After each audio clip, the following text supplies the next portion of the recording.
so high I'm hypnotized. What's up is down, what's left is right. बहुत ही शुभ मुहूर्त है, बहुत ही अच्छा दिन भी है आज। सभी लोग हम लोग यहाँ पे एकत्रित हुए हैं। मंगलम पुंडरीकाक्षो मंगलाय तनोहरि सर्वमंगल मंगल्ये शिवे सर्वार्थ साधिके शरण्ये त्र्यंबके गौरी नारायणी नमोस्तुते। कि इस सदन में मैं अकेला ही दिया हूं। इस सदन में, ये पंडित जी के लिए है, इस सदन में मैं अकेला ही दिया हूं, मत बुझाओ जब मिलेगी रोशनी मुझसे मिलेगी। इस सदन में मैं अकेला ही दिया हूं, मत बुझाओ जब मिलेगी रोशनी मुझसे मिलेगी। पैर तो थकन्ने, पांव तो मेरे थकन्ने छील डाले, पांव तो मेरे थकन्ने छील डाले, बस विचारों के सहारे चल रहा हूं। ये पंडित जी के विचार हैं। राजनीति विचार नहीं होते, दार्शनिक के विचार होते हैं, कबीर के विचार होते हैं, गौतम के विचार होते हैं, महावीर के विचार होते हैं, रामानुज के विचार होते हैं। विचार दार्शनिक। दीनदयाल जी की पुण्यतिथि है, तो इससे अच्छा मुहूर्त क्या हो सकता है किसी को श्रद्धांजलि देने के लिए।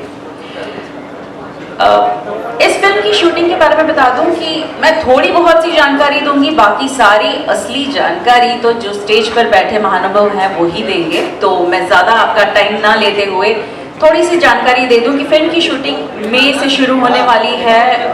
बाकी जितनी कास्टिंग है उसके बारे में जो हमारे कास्टिंग डायरेक्टर्स, प्रोड्यूसर्स, डायरेक्टर्स हैं वो आगे आपको बताएंगे। और इस शुभ कार्य की शुरुआत हम सबसे पहले जो हमारे कैप्टन ऑफ द शिप कहा जाता है, डायरेक्टर, उनसे करते हैं। तो डायरेक्टर जी से मैं रिक्वेस्ट करूंगी कि प्लीज़ आप आपका इंट्रोडक्शन पूरी मीडिया को दीजिए और इस प्रोजेक्ट के बारे में आगे बताइए। हेलो, पवन नागपाल मेरा नाम है और मैं ज़्यादा अपने बारे में कुछ नहीं बोलूँगा, बोलना चाहिए भी नहीं। एक तो दिन बहुत बड़ा है हमारे सब्जेक्ट के लिए, दूसरा मैं सिर्फ फिल्म के बारे में बात करूंगा और इस फिल्म में अन्नू जी कैसे जुड़े मैं उसके बारे में बात करूंगा सिर्फ 2 मिनट के लिए। ये हमारे राइटर है राशिद इकबाल जी, ये पहले प्रोड्यूसर रंजीत शर्मा जी। तो जब मैं रंजीत शर्मा जी और इकबाल जी से मिला था, मैं किसी और कारण से मिला था और राशिद जी ने मुझे बताया कि एक कहानी और भी है मेरे पास, क्योंकि मैंने एक फिल्म पीछे करी अभी जो भी जल्दी OTT पे आने वाली है, बाल नरेन। तो इन्होंने बताया कि आप वो सब्जेक्ट सुनिए एक बारी। तो जब ये सब्जेक्ट इन्होंने सुनाया तो सर दीनदयाल जी के बारे में मेरे हिसाब से तो शायद सभी जानते होंगे, बहुत ज्यादा नहीं जानते होंगे लेकिन थोड़ा बहुत तो जानते ही होंगे, सबने सुन रखा था उनका।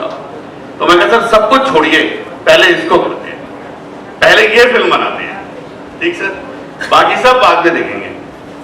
और वहीं बैठे बैठे सबसे पहला शब्द मेरे मुंह से निकला अन्नू कपूर जी। ठीक सर, मैं कहा अन्नू कपूर जी के अलावा इससे बेहतरीन, इससे मतलब इतने अनुभवी एक्टर अगर इस किरदार को करेंगे, और आपने किरदार को भी देखा होगा, हमारे लुक को भी आपने पोस्टर में देखा होगा, उन्होंने कैसे ढाल लिया अपने आप को लुक में, और आगे भी ये क्या करेंगे आप सब सोच सकते हैं। तो ये अन्नू जी मेरी पहली चॉइस थी और वो मुझे मिली, ये बहुत अच्छी और सौभाग्य की बात है। अब ये फिल्म जो है, देखिए दीनदयाल जी जो थे, उन्होंने जो नीतियां जिस समय बनाई थी, जो काम जिस समय उन्होंने करने चाहे थे, वो कहीं ना कहीं उनके अधूरे रह गए, जो शायद आगे जाके अभी हो रहे हैं या और कुछ लोग करना चाह रहे हैं वैसे काम, जो वो आज से 40 साल पहले करना चाहते थे। और अकस्मात कहिए या किसी भी रीजन से उनकी मृत्यु हो गई, और वो मृत्यु क्यों हुई, कैसे हुई, कहां हुई, वो एक अपने आप में एक मिस्ट्री है, एक सस्पेंस है। बस हम उसी पे काम कर रहे हैं, उसी को जानने की कोशिश कर रहे हैं और आपको दिखाएंगे बेहतरीन तरीके से। Thank you.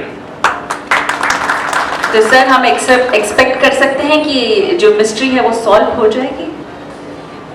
देखिए वो मिस्ट्री हमारे हाथ में नहीं है, सॉल्व करना हमारे हाथ में नहीं है, क्योंकि हम सरकारी संस्था नहीं है, हम वो दिखाएंगे जो सच था।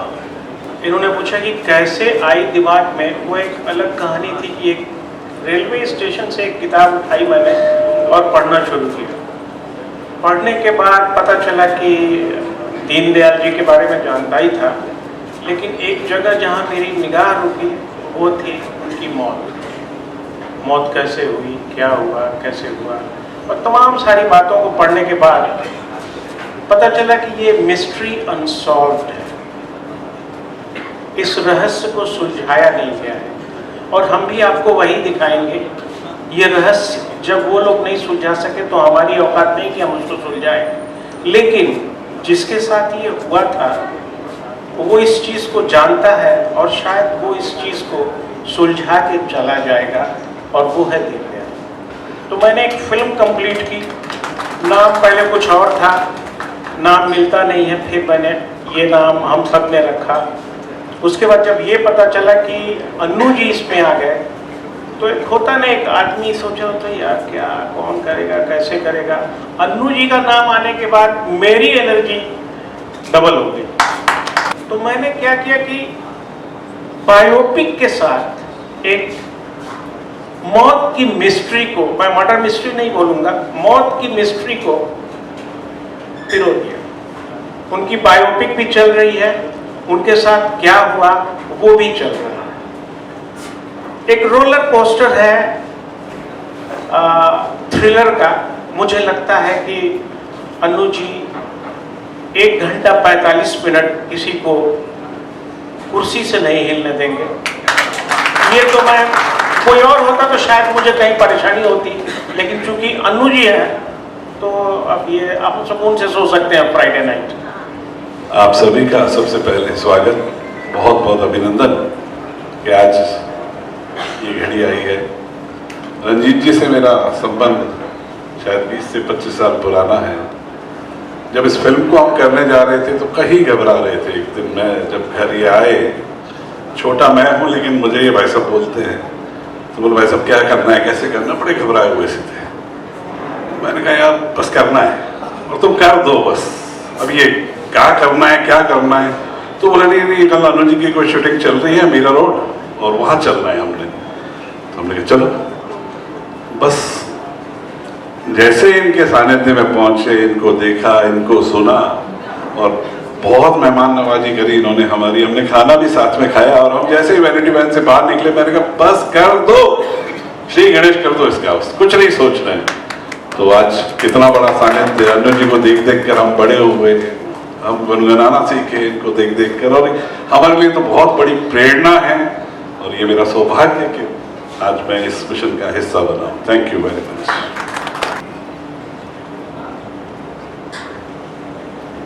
Thank you very much for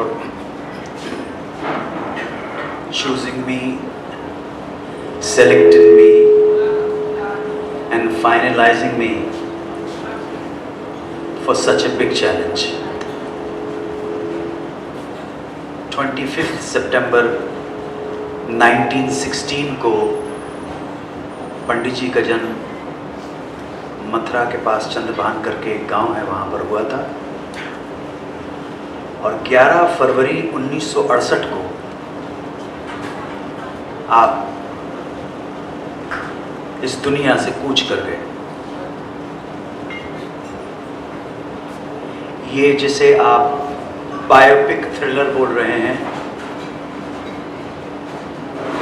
जिसे आप कह रहे हैं कि ये जीवनी है पंडित दीनदयाल उपाध्याय की।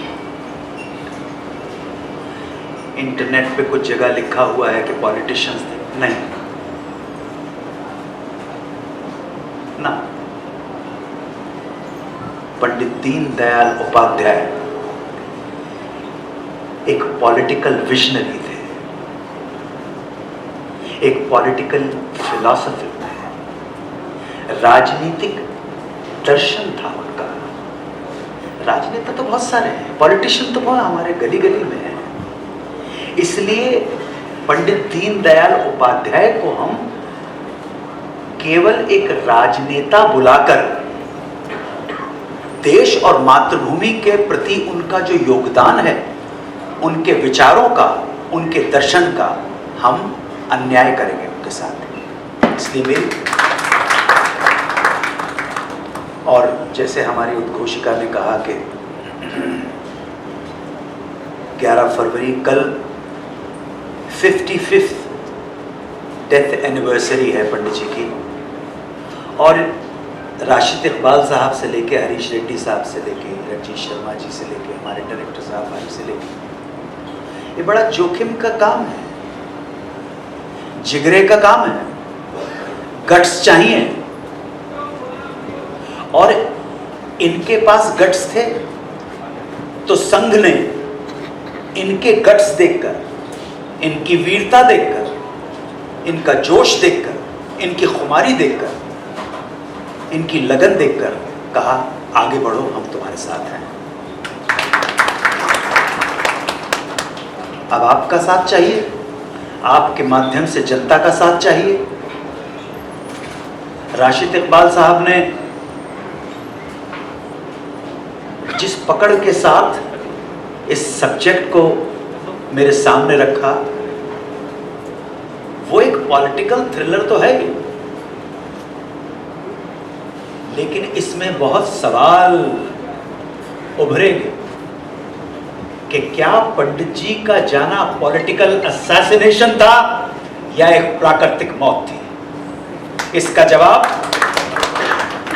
जवाब गुजरे हुए टाइम के उन तमाम पॉलिटिकल लोगों को देना पड़ेगा, क्योंकि जिस व्यक्ति ने अपना संपूर्ण जीवन मातृभूमि के लिए समर्पित किया निस्वार्थ भाव के साथ कि उसका देश संपन्न हो सके, उसके देश के में रहने वाले हर नागरिक के हित की सोची, कल्याण की सोची, अगर हम इस मिस्ट्री को सॉल्व नहीं करेंगे तो मुझे लगता है हम अपने साथ अन्याय करेंगे। और आज जब प्रेस इतनी सशक्त हो गई है तो आप लोगों के रहते हुए एक मिस्ट्री, एक ग्रेट आदमी का जाना अगर रिजॉल्व ना हो पाए, उसकी मृत्यु का ना पता पड़ पाए, तो हम सबके ऊपर धिक्कार है। सो मैं बहुत आभारी हूँ रंजीत शर्मा जी का, राशिद इकबाल साहब का, हरीश रेड्डी साहब का, हमारे डायरेक्टर साहब का, भाई का, सब लोगों का बहुत आभारी हूँ कि आपने मुझे इस योग्य समझा।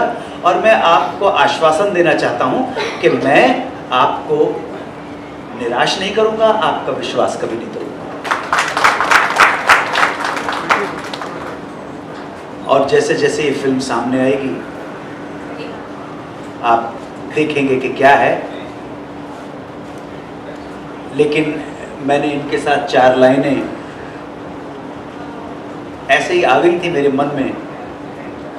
सो इन 4 लाइनों के साथ पंडित जी को श्रद्धांजलि अर्पित करना चाहूँगा। मुलाजा फरमाएं कि इस सदन में मैं अकेला ही दिया हूँ। इस सदन में, ये पंडित जी के लिए है, इस सदन में मैं अकेला ही दिया हूँ, मत बुझाओ जब मिलेगी रोशनी मुझसे मिलेगी। इस सदन में मैं अकेला ही दिया हूँ, मत बुझाओ जब मिलेगी रोशनी मुझसे मिलेगी। पैर तो थकन्ने, पाँव तो मेरे थकन्ने छील डाले, पाँव तो मेरे थकन्ने छील डाले, बस विचारों के सहारे चल रहा हूं। ये पंडित जी के विचार हैं।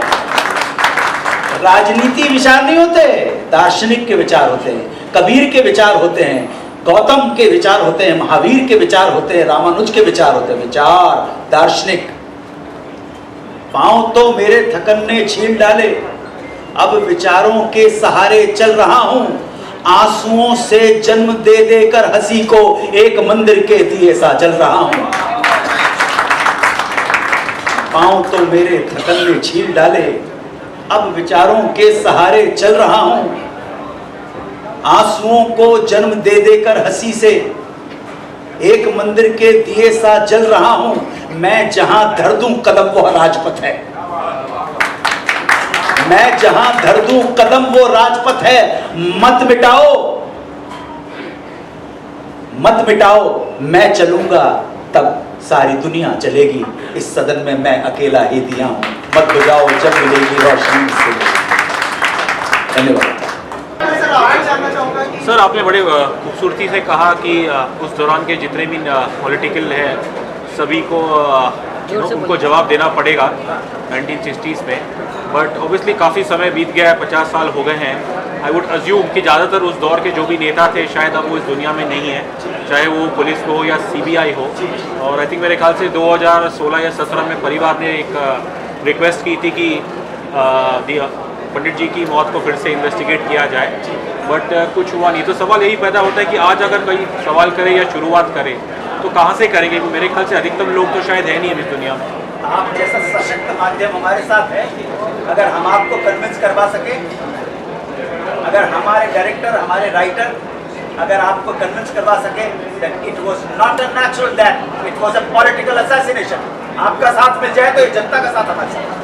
लेकिन राइटर साहब ने भी एकदम कॉशियसली कहा है कि हम लोग कह रहे हैं मिस्ट्री है, मर्डर मिस्ट्री नहीं। सारी फाइलें खुलनी शुरू हो जाएंगी। फाइलें तो बहुत हैं, सबके राज हैं, सबकी जन्म पत्रियां देखोगे, हम में सबके सब मिल गए। सर एक न्यूट्रल पॉइंट से अगर एक सवाल करूँ, चाहे ये हादसा हो या कोई भी हो, खासकर mysterious death of a celebrated figure, I think जो हमने इतिहास में देखा है एज अ सिंपल सिटीजन कि जिसकी लाठी उसकी भैंस, वही होता है कि जो जिस समय पावर में है तो वो मामला शायद दब जाता है अगर वो उसके घर का मामला है, तो अगर ऑपोजिशन का मामला है तो उसे उछाला जाता है। तो यही देखा जाता है कि अंत में कुछ होता नहीं है, बस एक वो न्यूज़ में डिस्कशन बन के रह जाता है, लोग चिल्लाते हैं, एंकर्स चिल्लाते हैं, 2 महीने बाद सब उसको भूल जाते हैं। आपके प्रश्न का जवाब आपके पास आपने खुद ही दे दिया, जिसके हाथ में पावर है।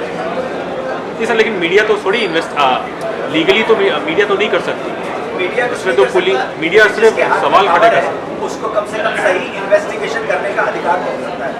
सर सोर्स अगर जानना चाहे तो कहाँ से आया होगा इसकी राइटिंग के लिए? वो तो आपको इकबाल राशिद साहब बताएंगे, क्योंकि ये दोनों जितने डूबे हुए हैं, मैं तो अभी ताज़ा आया हूँ ना। सर आपने इस कैरेक्टर को निभाने के लिए कितना सर्च किया था या उसमें ढलने के लिए कितनी मेहनत करनी पड़ी? अभी तो प्रथम चरण, अभी तो हॉस्पिटल से निकल के बाहर आया हूँ। पहले उसका डिफरेंस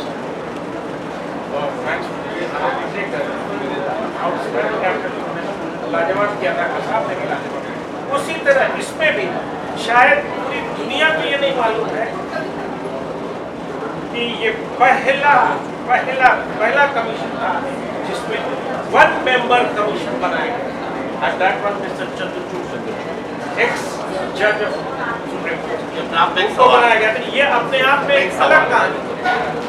पहली बार एक पॉलिटिकल पार्टी के बहुत बड़े लीडर, जिसका नाम स्वर्गीय मिस्टर इंदिरा गांधी है, उन्होंने बुलाया मिस्टर जॉन लोबो को और कहा कि मुझे दूध का दूध और पानी का पानी चाहिए, क्योंकि मेरे ऊपर भी बहुत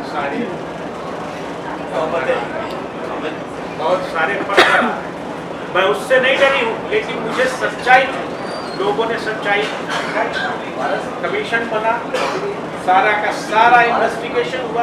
ये पूरी फिल्म एक इन्वेस्टिगेशन, उस इन्वेस्टिगेशन के थ्रू एक लाइफ की जर्नी है जो हमारे बीच में है। कितने सर, अभी मंजू जी ने एक बात कही, वो बात मैं अक्सर सोचता हूँ, वो लिखा भी है, वो पॉलिटिकल लीडर नहीं थे, वो एक दर्शन थे, और आपने एक पॉलिटिशियन को खत्म किया या हादसा हुआ, वो नहीं हुआ, आपने दर्शन को। आदमी जब मरता है तो आदमी के मरने की कोई बात नहीं होती, आदमी के दर्शन के मरने की बात होती है, आदमी के ख्यालों के मरने की बात होती है। और वो वही हुआ कि एक ऐसे इंसान को इस दुनिया से हटा दिया गया, या वो हट गया, या किसने हटाया, वो फिल्म देखने के बाद आपको पता चलेगा। कि आप यकीन करें, वो शख्स अगर होता, इतिहास में आता है, पॉलिटिकल किताबें आप पढ़ेंगे तो उसमें आता है कि मुझे अगर 2 दीनदयाल मिल जाएं तो इस सारे देश की रूपरेखा बदल। अब आप सोच सकते हैं कि वो कितना बड़ा, कितना बड़ा दर्शन था।